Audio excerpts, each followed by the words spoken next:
Bonjour à tous et bienvenue dans notre nouvelle série de vidéos sur la Tesla Model 3. Dans cette série, nous allons comparer le même parcours domicile-travail et travail-domicile, effectué chaque fois dans des conditions différentes, pour voir comment cela affecte la consommation et le confort de conduite. Nous allons examiner les facteurs tels que le trafic routier, la météo, l'utilisation de l'autopilote, la climatisation, le volant chauffant, les sièges chauffants, le mode de conduite, le paramètre de freinage et bien plus encore. Pour être précis, j'emprunterai deux itinéraires différents. Le premier sur la francilienne avec principalement de l'autoroute de la voie rapide à 90 et 110 km/h et le second principalement via de la départementale à 80 ou 90. Les deux font autour de 55 km et nous ferons des comparaisons dans les deux sens, aller-retour. À la fin de chaque parcours, nous ferons une analyse complète des données sur la consommation d'énergie et le confort de conduite en fonction des différents facteurs examinés. Cela vous aidera à mieux comprendre comment ces facteurs peuvent affecter votre propre conduite avec la Tesla Model 3. Avant de découvrir ensemble un premier trajet, je vous invite à prendre une petite seconde pour vous abonner à la chaîne. Moi, ça m'encourage beaucoup et vous, ça vous assure de ne pas louper les prochaines vidéos. Voilà, donc c'est parti pour un premier trajet.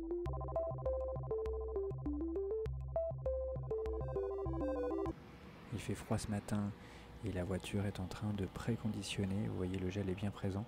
Je vous laisse entendre le bruit que fait la Tesla Model 3 pendant cette phase de préconditionnement.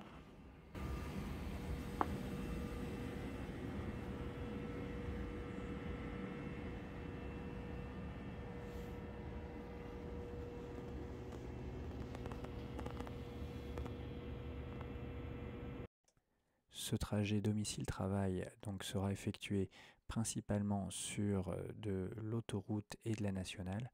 D'abord via l'autoroute A104, puis via l'autoroute N104 et enfin l'autoroute A5B.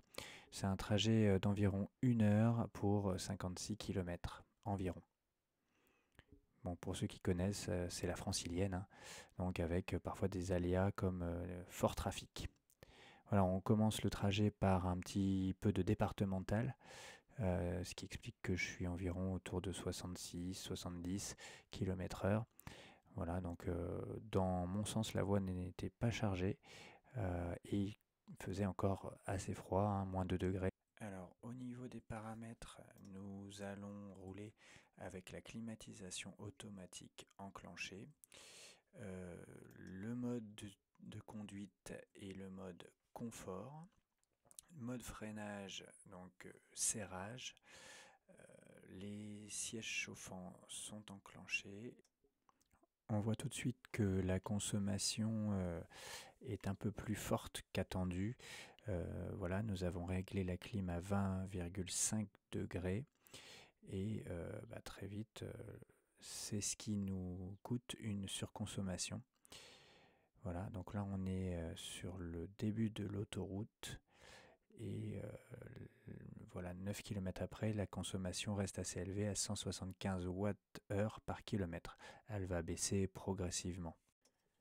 Fait un peu étrange que je remarque, c'est que la vitesse maximum autorisée se met sur 80 à l'heure en raison des conditions météo. Alors qu'en fait il fait froid, mais bon, il pleut pas, il n'y a pas de verglas sur la route. Au bout d'un petit quart d'heure, je désactive le volant chauffant. Malgré de bonnes conditions de circulation, je précise que je n'utiliserai pas l'autopilote sur ce trajet et que je me cantonnerai à respecter les limitations de vitesse. Au bout de 22 km, alors que la circulation devient un peu moins fluide, nous sommes à peu près en ligne avec ce que prévoyait l'application énergie au niveau de la consommation. Cette consommation d'ailleurs est de 162 Wh par kilomètre à ce moment-là. Une fois sorti des bouchons, c'est bien normal, la consommation diminue, la température étant aussi redevenue positive. Tout au long du trajet, le siège chauffant s'active et se désactive pour vous assurer un bon confort. Reste à peu près 10 km à parcourir, la consommation s'est bien stabilisée. Voilà, c'est un plaisir de conduire cette voiture, hein. Le mode confort est très doux et largement suffisant pour doubler en toute sécurité. On testera dans de prochaines vidéos l'utilisation du mode standard afin d'en mesurer l'impact sur la consommation. Voilà, donc on arrive à Melun, et en arrivant à Melun, bien évidemment, des petits bouchons, mais rien de bien grave. On profite de la Seine. Fin de ce trajet de 56,9 km effectué avec une consommation de 158 Wh par kilomètre. Vitesse moyenne 59 km/h.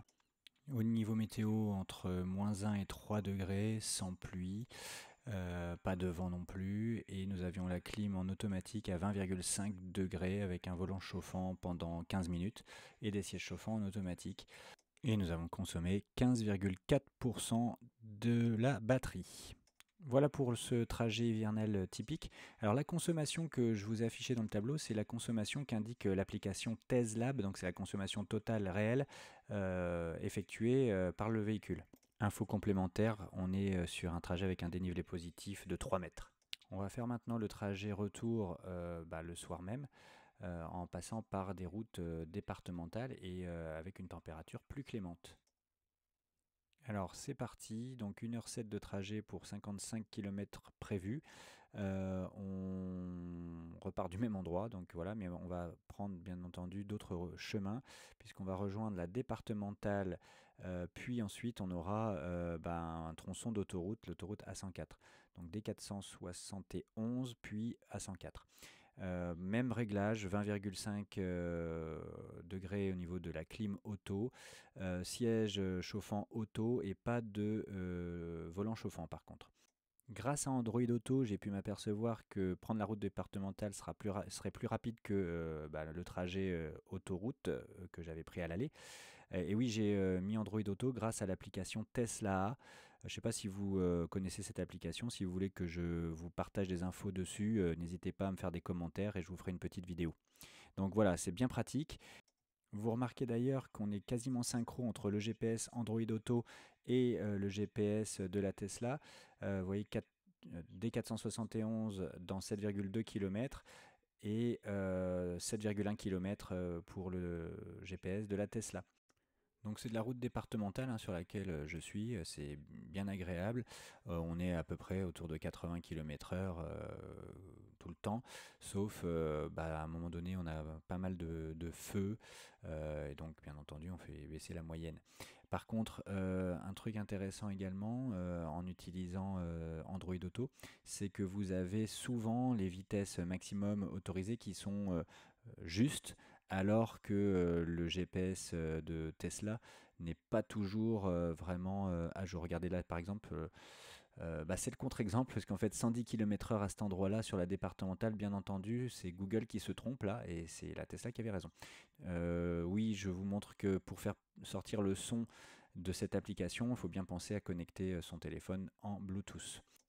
Voilà, fin de ce trajet retour, effectué donc avec une consommation de 130 Wh par kilomètre pour une distance parcourue de 55,2 km à une vitesse moyenne de 51 km/h. Bien sûr, la température était plus élevée, il faisait 10 degrés, et nous sommes arrivés avec 9 degrés. Pas de pluie, pas de vent, même conditions, donc climatisation automatique enclenchée, pas de volant chauffant par contre, et des sièges chauffants automatiques, mais qui ne se sont pas trop déclenchés. Pas d'autopilote non plus comme sur le premier trajet. Voilà, et donc on est arrivé avec 70% de batterie, ce qui fait qu'on a consommé en fait 12% de la batterie. De précision, le dénivelé est le même qu'à l'aller, 3 mètres positifs, et j'ai terminé le trajet à l'école de Jade. Bien, alors qu'est-ce qu'on peut conclure sur ce trajet aller-retour? Déjà, on voit qu'on a fait une distance un peu plus courte au retour, mais surtout une vitesse moyenne donc de 51 km/h, donc 8 km/h en moyenne de moins qu'à l'aller. Bien entendu, on était sur de la départementale et non sur de l'autoroute. Et surtout, donc on a donc consommé 130 Wh du kilomètre au lieu de 158 Wh par kilomètre, ce qui est quand même une belle différence. On a 17% de moins donc en consommation. On a roulé à peu près 13% moins vite également, dans les mêmes conditions de confort, clim, volant chauffant, presque la même chose. Donc on était vraiment sur les mêmes réglages. Et par contre, il faut aussi signaler qu'on avait une température moyenne positive. Donc c'est vraiment là une différence également notable. Voilà, j'espère que vous avez apprécié ce nouveau format de vidéo. Bien entendu, tous les jours je fais ce trajet quasiment, donc j'aurai l'occasion de tester d'autres réglages, d'autres configurations pour justement qu'on puisse bien s'apercevoir de leur influence sur la consommation d'un véhicule électrique. Voilà, bien sûr, la température va augmenter progressivement dans l'année. Je vais aussi tester le fait d'être en mode par exemple standard et pas en mode confort, donc avec des accélérations un peu plus franches. On va tester également le fait de ne pas mettre la clim en route. Il fait encore froid actuellement, donc on va pouvoir faire des comparaisons sympas. Enfin voilà, il y a plein de paramètres à bouger, plein de curseurs à étalonner. Et donc voilà, j'espère que ça vous a plu, j'espère que vous avez appris 2-3 choses. N'hésitez pas en commentaire à me dire ce que je peux améliorer sur ce type de vidéo pour qu'elle soit encore plus intéressante pour tous.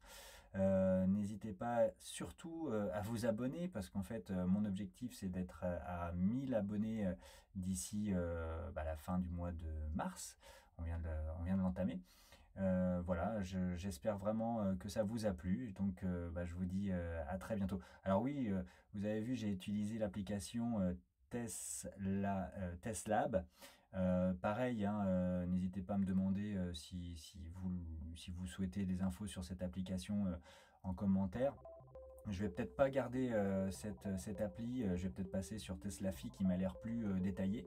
Voilà, n'hésitez pas aussi si ça vous intéresse que je vous fasse une vidéo sur comment avoir Android Auto dans vos véhicules, en tout cas pour les Tesla. Voilà, je trouve que ça marche très très bien et puis ça peut rendre service justement pour faire un peu